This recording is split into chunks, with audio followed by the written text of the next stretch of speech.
अस्सलाम वालेकुम नाज़रीन, वेलकम बैक। हम छोटी सी ब्रेक पे गए हुए थे और ब्रेक पे जाने से पहले कुछ थोड़ी सी जो है मैं वो स्टूडेंट के हवाले से बात कर रहा था कि यहाँ पे जो है ना स्टूडेंट विजिटर के भी जो है वो वीज़े जो हैं वो इनफैक्ट हैं। अगर आप एज ए स्टूडेंट विजिटर आना चाहते हैं और सिर्फ इंग्लिश लैंग्वेज जो है आप सीखना चाहते हैं तो उसके लिए भी जो है वो आप आ सकते हैं।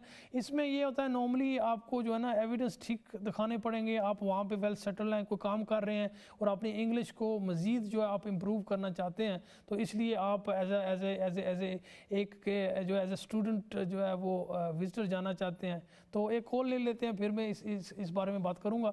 जी अस्सलाम वालेकुम, कौन और कहाँ से? हेलो हेलो, अस्सलाम वालेकुम। जी वालेकुम सलाम। जी सर, कैसे हैं? ठीक ठाक हैं? अल्लाह का करम है, अपनी सुनाओ। सर अल्लाह का शुक्र। सर जी, फैसल अमीन शेख नाम है, लंदन से बात कर रहे हैं आपसे। जी शुक्रिया आपकी कॉल का। जी बात करें। जी सर, एक आपसे दो क्वेश्चन पूछने हैं, एक तो स्पॉन्सर के बारे में जी जी और दूसरा एक लीगल टॉक के बारे में। जी तो जी पहला क्वेश्चन सर ये है, फिर मैं आपसे तफसीलन टीवी पे बैठ के सुन भी लूंगा। तो पहला क्वेश्चन ये है सर, अगर किसी को स्पॉन्सर करना हो तो उसके लिए कोई जो रिक्वायरमेंट होती है, आपकी अपनी जो सेटलमेंट आप शो करते हैं किसी को विजिट वीजे पे बुलाने के लिए, वो स्पॉन्सर में नहीं शामिल होता विजिट वीजे पे। और दूसरा क्वेश्चन भी ये है कि सर के अगर आप यहाँ पर कोई प्रॉपर्टी खरीदते हैं, जैसे कोई ओवरसीज कंपनीज आती हैं पाकिस्तान से और आपको आपको आके पाकिस्तान के जो रजिस्ट्री के डॉक्यूमेंट होते हैं वो आपको देते हैं, मुझे पता नहीं उनको क्या पाकिस्तान की कहते हैं कि उनको जो रजिस्ट्री देते हैं आपको, और फिर जब आपको वो निशानदी करवाते हैं वहाँ पर वीडियो फिल्म के थ्रू और अपनी पब्लिसिटी के थ्रू, अमाउंट उन्होंने ले ली होती है, चाहे वो इंस्टॉलमेंट में ली हो, चाहे जिनके पास हस्बे तफीक हो उन्होंने फुल पेमेंट की हो। मेरी बात आप समझ रहे होंगे। और फिर जब आप एक गवर्नमेंट और पाकिस्तान की जो जैसे भी दुनिया की किसी कंट्री की बात समझ लें, अगर ये कानून हो कि गवर्नमेंटें चेंज हो जाएं, तो सर फिर वो जो ओवरसीज से ये फ्रॉड करके जो कंपनीज गई होती हैं, इनके लिए सर कोई आप उनको कैसे फाइंड आउट और कैसे उनके लिए अपने राइट्स के लिए आप भाग सकते हैं? ये मेरा सर आपसे क्वेश्चन था। देखिए ये सेकंड सवाल तो मुझे समझ आ गया। पहला सवाल जो स्पॉन्सरशिप का आपने क्या किया है क्या क्या सवाल क्या था, मुझे समझ नहीं आया, वो दोबारा रिपीट करें।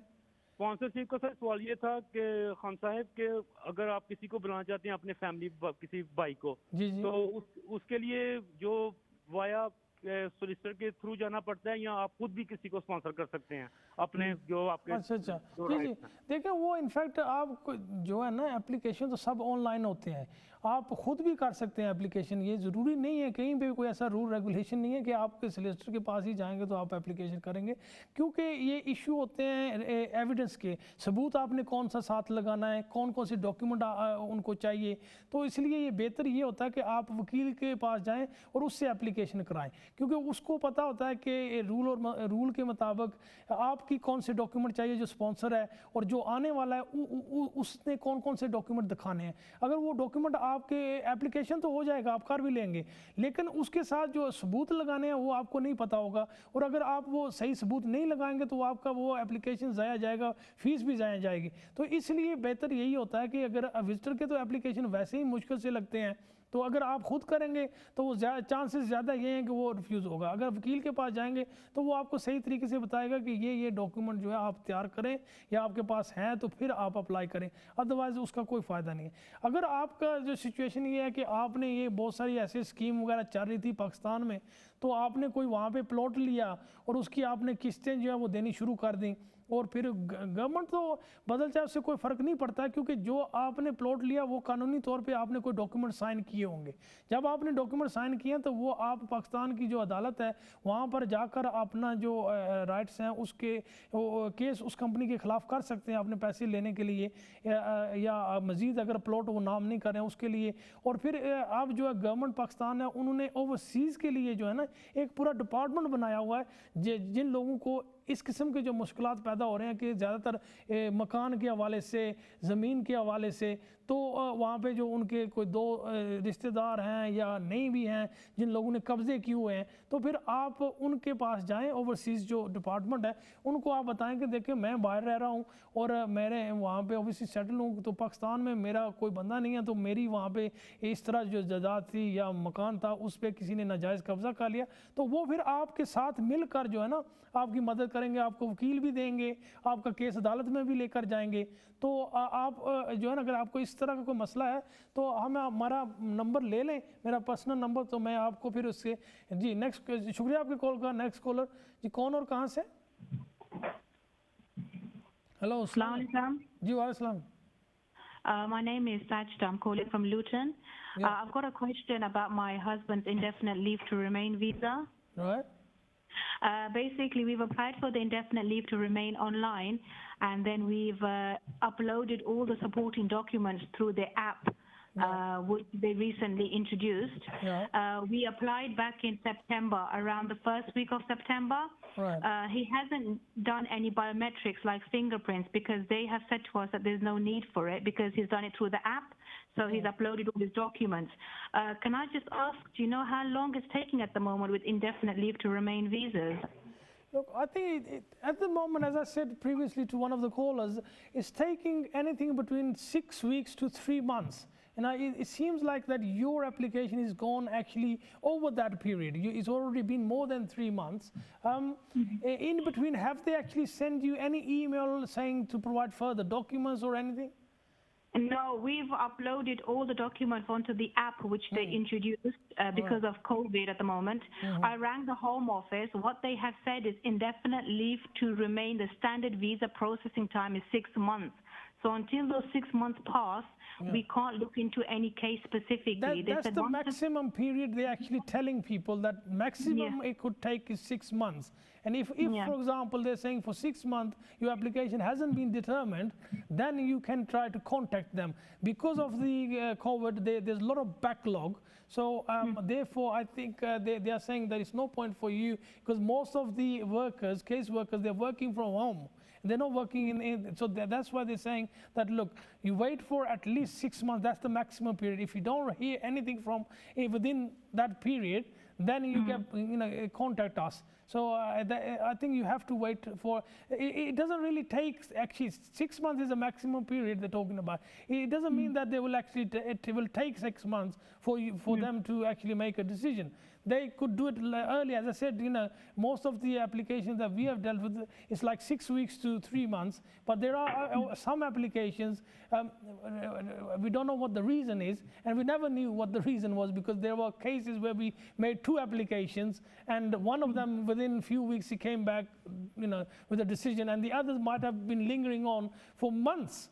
Yeah, so we never could understand what the Home Office policy is, how they actually decided, and but as long as they said 6 months, then obviously due to the this epidemic, they are saying to you, don't contact us until 6 months. It doesn't mean that they will take 6 months to make a decision, but if they don't obviously make a decision within 6 months, then after that period, then you can write to them and find out what is the progress and what is the delay in your application. Thank you for your call.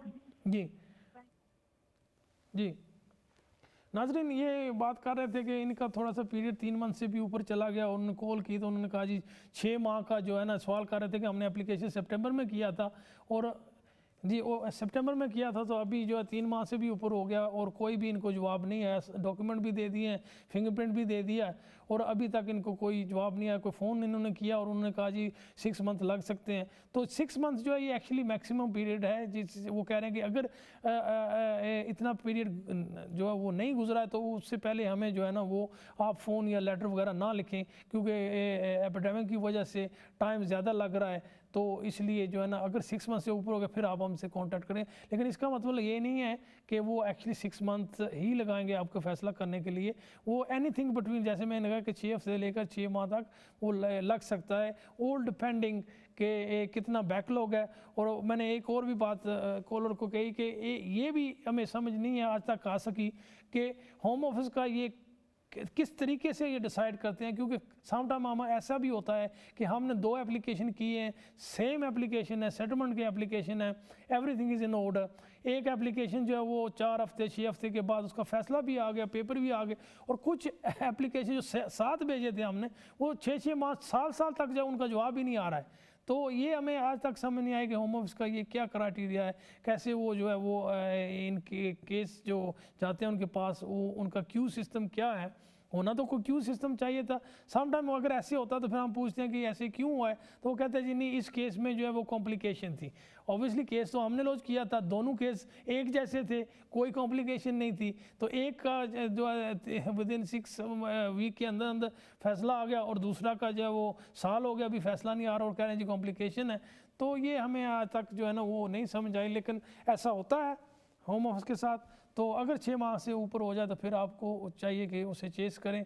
Collar ले लेते हैं जी। अस्सलाम वालेकुम, कौन और कहाँ से? वालेकुम अस्सलाम, जी मोहम्मद बात कर रहा हूँ। जी जी जी अच्छा, मेरे मेरे एक क्वेश्चन था। क्वेश्चन ये था कि जो मैंने अभी 5 साल के बाद सेकंड इनडेफिनेट के लिए अप्लाई करना है। नहीं, सेकंड इंडेफिनिट तो नहीं होता, इंडेफिनिट तो एक ही होता है ना। I mean first time apply किया एक्सटेंशन के लिए ना, 5 साल पूरा होने पर इनडेफिनेट अप्लाई करना है ना। जी जी उस वक्त जो है मुझे कहीं से ये सुना है मैंने कि 5 साल पूरे इस कंट्री में जब होंगे तब आप एग्जैक्टली उसके बाद अप्लाई कर सकते हैं। क्योंकि मेरा जो पहला वीजा मुझे मिला था जब मैं पाकिस्तान से आया 33 मंथ का, यानी कि 3.25 साल का वीजा मिला था। जी जी और अब जो दूसरा मिला है वो मिला है पूरे 2.5 साल का, यानी कि ये दोनों मिलाकर 5.25 साल हो गए। जी जी तो जब अगर अब मेरा वीजा है 9 मंथ तक, इस साल के 9 मंथ तक मेरा वीजा है, 10 डेट है आई थिंक, और मंथ 9 है। जी जी जी और क्या मैं ये छठे यानी कि 3 माह पहले, वैसे तो नॉर्मली 28 दिन पहले होता है अप्लाई करने आना जी जी के अंदर, लेकिन क्या मैं 5 साल जब पूरे होंगे जुलाई में, यानी कि 3 महीने पहले, मैं उसके बाद अप्लाई कर सकता हूँ? यानी कि 2 माह पहले, 2.5 माह पहले, इस तरह कर देखिए सकता हूँ मैं अप्लाई? 5 साल देखिए रूल के मुताबिक अगर आप जिस जिस टाइम से मुल्क में आए हैं उस टाइम से लेकर जब आपका 5 साल पूरे होते हैं तो आप अप्लाई कर सकते हैं। टेक्निकली रूल के मुताबिक तो आप कर सकते हैं, क्योंकि आपने 5 साल का पीरियड जो है आपने मुकम्मल कर लिया है। लेकिन क्योंकि थोड़ा सा गैप है उस बीच में, क्योंकि नॉर्मली ये होता है कि वो जब वीज़ा इशू करते थे ना इनिशियली, वो ये करते थे कि 3 माह का अरसा लोगों को देते थे कि उसके अंदर अंदर आप जो है वो इंग्लैंड चले जाएं। तो आई थिंक वो एक्स्ट्रा टाइम वो देते थे, तो वो उसकी वजह से जो है ना वो आपका थोड़ा एक्स्ट्रा टाइम है, अप्लाई कर सकेंगे। आई डोंट थिंक सो कि उसमें कोई मसला होना चाहिए। शुक्रिया आपके कॉल का। नाज़रीन चलते हैं नेक्स्ट कॉलर की तरफ। अस्सलाम वालेकुम, कौन और कहाँ से? हेलो, अस्सलाम वालेकुम। वालेकुम सलाम। अच्छा, हम यूरोपियन पासपोर्ट है। Yes hello. जी जी आवाज़ आ रही है, बात करें। हाँ, मेरे भाई लोग का पासपोर्ट पोर्चुगीज पासपोर्ट है। आपके पास यूरोपियन पासपोर्ट है? तो उनकी फैमिली को बुलाने के लिए अप्लाई हुआ है, लेकिन अभी तक कुछ जवाब नहीं है, तो क्या करना चाहिए? कितना अरसा हो गया उन्होंने एप्लीकेशन की हुए? वो दिसंबर की 22 को दोनों बहू गई, एक 22 को इंटरव्यू हुआ, एक को 23 को इंटरव्यू हुआ, अभी तक कुछ जवाब नहीं, लेकिन 60 दिन का उन लोग को बोला था। देखिए 22 कौन सा, ये दिसंबर में 22 या? हाँ, 22 दिसंबर को एक बहू गई और दूसरी बहू 23 दिसंबर को। देखिए ये अभी बहुत अर्ली है, 6 हफ्ते तो डेफिनेटली लगा रहे हैं वो। 6 हफ्ते जो है ना इतना तो टाइम लग रहा है। अब जो है ना क्योंकि अभी तो 1 माह हुआ है ना आपका। हाँ, 1 तो महीना हुआ है। नहीं अभी जो है ना जल्दी फैसले कर रहे हैं, आपको ज़्यादा इंतज़ार नहीं करनी पड़ेगी। लेकिन फिर भी 6 हफ्ते जो है ना वो लग जाते हैं। कुछ थोड़ा सा अगर कॉम्प्लिकेशन हो तो फिर 3 हफ्ते तक जो है वो हो सकता है। लेकिन अभी आपका 1 माह हुआ है, इंशाल्लाह I think within 2 week के बाद जो है ना आपका फ़ैसला आ जाना चाहिए। अगर उसमें कोई एविडेंस जो है जो आपने साथ दिए हुए हैं वो अगर इनफैक्ट जो ईसी है वो तो पेपर मांगते ही नहीं है, वो तो रिफ्यूज़ कर देगा। तो अगर पेपर कम है तो, अगर सही है तो वो फिर आपका लग जाएगा। लेकिन वो ये नहीं कहेगा कि आपका कोई पेपर मिसिंग है आप वो नहीं, भेजें। पेपर सब जी फिर कोई मसला नहीं, फिर आप इंतज़ार करें थोड़ा सा, क्योंकि 6 हफ्ते का टाइम लग जाता है। शुक्रिया आपके कॉल का। चलते हैं नेक्स्ट कॉलर की तरफ। मिर्ज़ा यार ये आवाज़ थोड़ी कम करें प्लीज़। जी अस्सलाम वालेकुम, कौन और कहाँ से? वालेकुम सलाम जी, आबिद बोल रहा हूँ कैम्ब्रिज के करीब से। जी जी पूछना ये था कि मेरा 2017 में इंडेफिनेट जो था हुआ था 10 ईयर लॉन्ग स्टे की बेसिस पे। हाँ हाँ अब मेरे 3 साल हो चुके हैं, लेकिन मैं रिलक्टेंट हूँ ब्रिटिश अप्लाई करने के लिए, इसलिए कि गालबन स्टूडेंट लाइफ जो मेरी 10 ईयर में गुजरी उसमें मैंने कुछ वायलेशन सेट किए हैं 20 ईयर्स वर्क की। क्या कहता, कोई डिसेप्शन था आपके खिलाफ? डिसेप्शन तो ऐसा नहीं था, क्योंकि 10 ईयर लीगल स्टे की बेसिस पे ही मेरा हुआ है, उसमें चेक हुआ होगा। नहीं, अगर डिसेप्शन होता तो फिर आपको इंडेफिनिट लीव ना मिलती ना। जी जी। तो नहीं, ये कोई नहीं, अगर कोई है होता तो आपको इंडेफिनिट लीव नहीं मिलती। मैं इसलिए थोड़ा रिलक्टेंट हूँ कि अगर मैं अप्लाई करता हूँ तो वो कोई डिसेप्शन लगा के मेरा इंडेफिनेट तो रिवर्स नहीं कर देते। नहीं, आप आई थिंक वो तो फ्रॉड पे जो है ना, अगर कोई ऐसा फ्रॉड हो या डिसेप्शन हो, उस पे उनके पास ये डिस्क्रेशन है कि वो एप्लीकेशन आपका इंडेफिनिट लीव भी कैंसिल कर सकते हैं अगर उन्हें पता चलता कि आपने कुछ इस किस्म का कोई काम किया हुआ है। लेकिन क्योंकि आपने इंडेफिनिट जब लीव लिया था, उन्होंने सब कुछ चेक किया होगा। अगर उस वक्त उनको कोई चीज़ नहीं मिली है तो अब उनको चांसेस कम है कि मिले हों। लेकिन सम टाइम ऐसे भी हुआ है कि कुछ लोगों ने इंडेफिनिट लीव बाद में जाकर कोई ऐसा जो है ना वो सिस्टम में पता उन्हें चला कि इन लोगों ने इंडेफिनिट ली है सर्टन रूट की हवाले से, तो उन्होंने कोई जो है वो डिसेप्शन की हुई थी या उन्होंने कोई चक्कर किया हुआ था, तो वो बाद में उन्होंने इंक्वायरी की उसके बाद, तो फिर उन्हें पता चल गया। फिर हो सकता है कि आप जब ब्रिटिश पासपोर्ट के लिए अप्लाई करें तो फिर वो उनको वो जो है वो सामने आ जाए उनके। अदरवाइज ऐसे अगर नहीं हुआ है तो फिर चांसेस कम ही है कि उनको पता चलेगा। तो मेरे बच्चे दोनों जो हैं वो ब्रिटिश हैं, तो आप क्या मशवरा देंगे, मैं करूं या नहीं करूं, क्योंकि मैं कुछ डिसाइड नहीं कर पा रहा। देखो, आई थिंक ये तो बेहतर मैं यही कहूँगा, क्योंकि कुछ बातें होती हैं ऑन एयर नहीं करनी चाहिए। आपको बेहतर यही है कि आप मेरा मोबाइल ले लें स्टूडियो से, फिर मुझे बात कर लेते हैं, मैं आपको फिर इस डिटेल में मैं कुछ बातें बता दूंगा। शुक्रिया आपके कॉल का। नाज़रीन, चलते हैं कोई नेक्स्ट कॉलर की तरफ, अगर कोई कॉलर है तो। या जी, कॉलर अभी नहीं है, कॉलर नहीं मौजूद। देखें, कुछ बातें जो है डिटेल में हम आपको जो है ना ऑन एयर नहीं बता सकते, क्योंकि हमें पता नहीं है कि क्या सिचुएशन है। हमने कुछ इन्फॉर्मेशन लेनी होती है और कुछ इन्फॉर्मेशन ऐसी भी हो सकती है जो आपको हमें जो है वो नहीं बतानी चाहिए, तो फिर हमारे लिए भी थोड़ा सा कॉम्प्लिकेशन हो जाती है लीगल हवाले से। तो बेहतर यही होता है कि आप किसी लोकल वकील के पास जाएं या अपॉइंटमेंट बना लें, वहाँ जाकर अपना जो आपको डर है, जो भी आपका कोई खौफ है, वो आप बताएं कि पॉसिबल है कि ऐसे कुछ हुआ था, मैं श्योर नहीं हूँ कि उसका रिज़ल्ट क्या था या हो सकता था।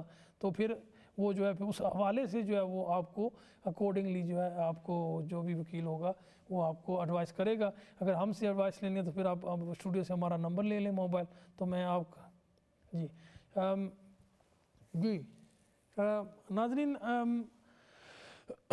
ये बहुत सारे ऐसे इशू होते हैं जो इनफैक्ट होते तो छोटे छोटे हैं इनफैक्ट, लेकिन उनकी वजह से जो है ना आपको कॉम्प्लिकेशन भी जो है वो आ सकती है। आजकल जो ज़्यादातर मसला था जो डिसेप्शन का था वो ये था कि जिन लोगों ने एज ए स्टूडेंट आए थे, उन्होंने वो टोइक का जो एग्ज़ाम दिए थे, उस हवाले से जो है ना ये कुछ लोगों को जो है ये प्रॉब्लम कर रहे हैं। जी, अस्सलाम वालेकुम, कौन और कहाँ से? हाँ, मैं सौथाल से बात कर रहा हूँ। जी जी नसीब है मेरा नाम। जी जी तो मेरा सवाल ये है कि मुझे 10 ईयर बेस पे रिसेंटली जो है ना रेसिडेंट परमिट मिला है। तो रेजिडेंट परमिट किस बेसिस पे मिला है? हाँ, 10 ईयर बेस पे जो मेरी बड़ी बच्ची ब्रिटिश बनने के बाद उसके बेस पे मिला है। तो मेरे हैं 4 बच्चे।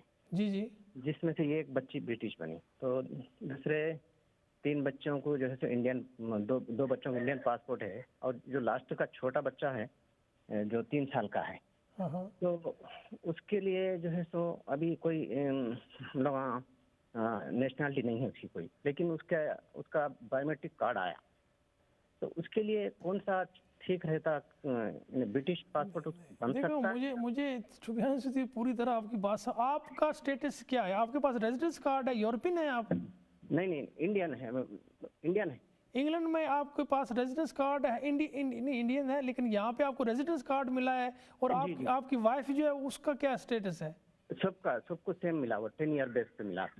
अच्छा, सबको यही मिला है? हाँ जी, फिर आपको बच्चे का भी यही करेंगे। उसके लिए तो एक कह रहे हैं ना कि एक बच्चा ब्रिटिश भी आपने कहा नहीं है? जी। तो वो बच्चा इधर पैदा हुआ है? सब इधर पैदा हुए। वो 10 साल के बेस पे वो बच्ची को हम अप्लाई करे थे, तो नेशनलिटी मिल गई, उसके बाद पासपोर्ट बना दी। हाँ, तो फिर ये जो दूसरा बच्चा उसका भी अप्लाई करे तो वो मिल जाना चाहिए, क्योंकि वो पहले एक बच्चे को मिला है ना, तो वही सेम सिचुएशन है, तो उसको भी मिलना चाहिए, क्यों नहीं मिलेगा?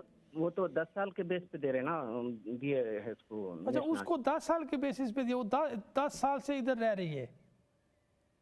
तो वो 10 साल से कंटिन्यूसली अगर बच्चा यहाँ रहेगा तो वो उसको हो जाएगा, हाँ बिल्कुल उसको हो जाएगा। लेकिन ये जो बच्चा इसको नहीं फिर होगा अगर उस बेसिस पे उसे मिला तो। जो रेसिडेंट परमिट जो मिला लास्ट बच्चे को, उसका जो है सो अभी तक मैं पासपोर्ट नहीं बनाया इंडिया का, दूसरे बच्चों का बनाया था मैंने इंडिया का। ये भी इस जो बच्चा इसका भी आपको रेजिडेंस परमिट ही बनाना पड़ेगा ना, वो नहीं मिलेगा आपको ब्रिटिश डायरेक्टली, क्योंकि आपके पास जो है परमानेंट सेटलमेंट नहीं है। दोनों के पास परमानेंट सेटलमेंट होगी तो फिर आपको जो है वो बच्चा जो है वो ब्रिटिश अप्लाई कर सकते हैं। अगर दोनों के पास परमानेंट सेटलमेंट नहीं है, पहले रूल ये था कि एक के पास भी परमानेंट सेटलमेंट हो तो बच्चा जो है वो ब्रिटिश के लिए अप्लाई कर सकता है, लेकिन अब जो है वो ये नहीं बच्चे को दे रहे। आपके पास परमानेंट सेटलमेंट तो नहीं होगा बच्चे का ब्रिटिश। जी नाज़रीन, शुक्रिया आपका जो कॉल का। हमारा प्रोग्राम ख़त्म होने वाला है, नेक्स्ट टाइम मिलेंगे 6 से लेकर 7 बजे तक। अल्लाह निगहबान।